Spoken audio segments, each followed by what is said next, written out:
Mirror, mirror on the wall, who's the most spiritual of them all? Well, it's definitely not me, but I thought I would make this little video on what I call the mirror practice. It's a practice for disidentifying with the thinking mind. I spent an unusual amount of time through my 20s staring into my own eyes in the mirror. And I wasn't doing it just out of vanity. I was doing it as a spiritual practice. There's a few reasons why I used to do this a lot. The one I'm going to talk about today in this little video is because it helps me and helped me disidentify from the thinking made self. So I'm going to look myself in the eyes now so that I can practice it while I'm talking. But what happens when you look yourself in the eyes like this? You might notice you're smiling a little bit, or you might be miserable, you might have a glum look on your face, whatever. Don't change the way your face looks. I happen to be smiling a little bit now, but that's irrelevant. You just look yourself in the eyes. And I first started practicing this probably when I wasn't smiling much, when I was quite caught in a lot of psychological stuff, a lot of fearful thoughts.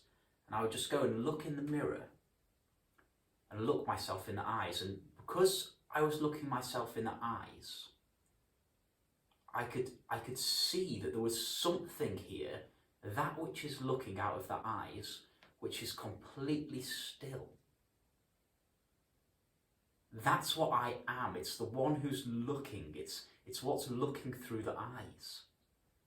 And yet, I could look into my own eyes, be completely still, see that there was something here that was still and at rest, and there could be these crazy thoughts moving through my head, these fearful thoughts about anything my mind would come up with to try and trouble me, to try and pull me into suffering.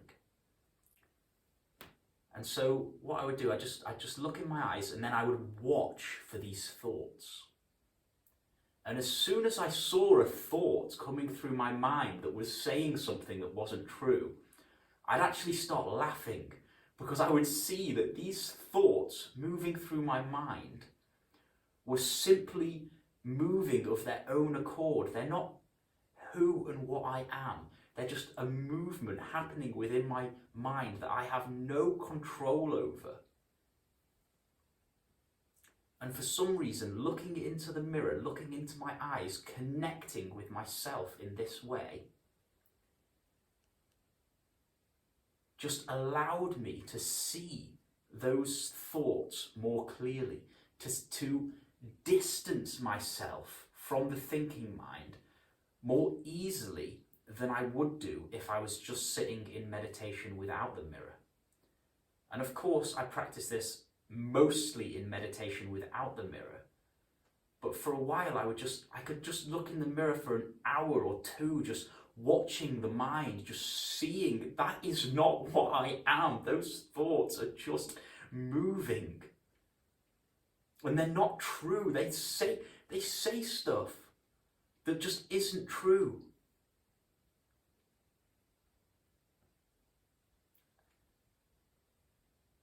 And then you can laugh at your own mind. You can laugh at these thoughts. You can see that they're not telling the truth. And that is the key to freedom.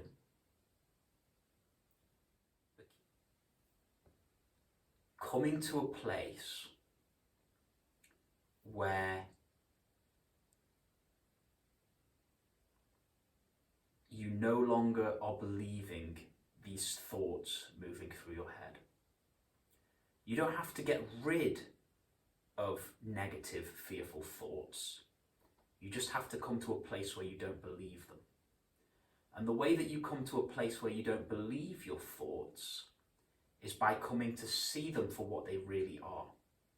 Coming to see that they are not what and who you are. The thoughts are not what and who you are. They are a movement arising within you, and they are moving of their own accord, and they don't actually have any intelligence to them. The conditioned repetitive thoughts that are created through past experience don't have intelligence to them. Intelligence comes from the space beyond the mind. You can have intelligent thoughts, but they're not the conditioned repetitive thoughts coming from a place of fear, coming from a place of ego. So my teacher used to say this to me a lot. The way to find freedom is you need to stop believing your thoughts. It's through not believing thoughts that you find freedom. Not believing the thoughts that you find freedom. And I'd be like, well, what the hell am I supposed to do then? Because I'm believing all of these thoughts in my head. I can't just not believe them. I believe them. A thought says something terrible is going to happen to me in the future, and I believe it. How can I not believe that thought? But he used to keep saying it to me anyway. The thoughts are only causing you suffering because you're believing them. And now I understand it. Now, years later, I understand what he was saying. And the way that I've come to a point where I no longer believe the thoughts is through coming to see them, coming to see more and more what they really are. Coming to see more and more that they are just a movement happening within me, that I have no control over them. And you believe your thoughts much less when there is more space inside between you and the thoughts. When the thoughts arise and you are really entangled with them and you're closely bound to them, then you believe them and they cause suffering.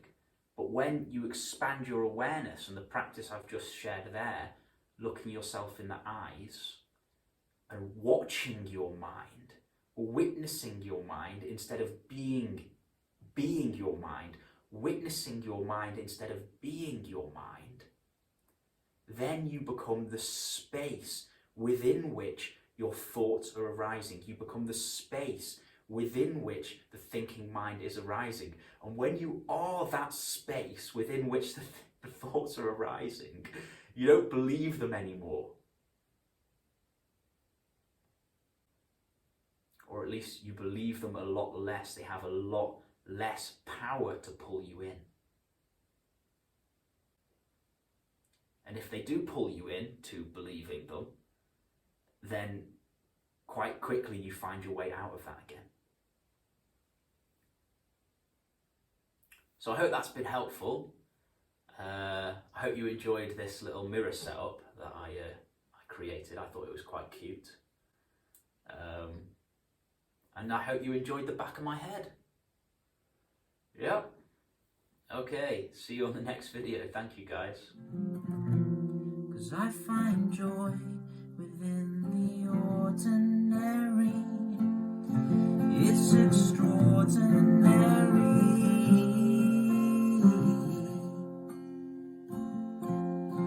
Oh, the ordinary.